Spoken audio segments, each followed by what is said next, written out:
और बिना नहाए धोए मास्टर जी। अरे कैसे कैसे बेवकूफ टेक बोलते हो?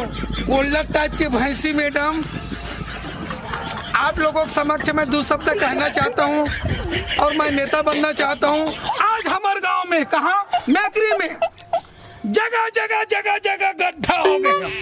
आदमी लाए जाए बर गली है बराबर ऊबर खाबड़ हाबे है ना। ता ये गांव आदमी मन ला रेंगे बर चले बर गाड़ी मोटर चलाए बर रोड हटा दी दे। ता इका सुरक्षा पर ज्यादा नहीं तो गांव में 2-2 फीट का गड्ढा खोद दिया जाए।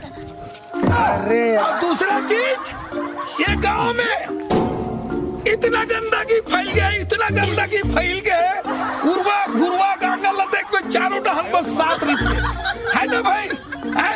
ये नदी किनारे पूरा हक मुद्दा थे। ता ये ला दूर करे बार ये गंदगी ला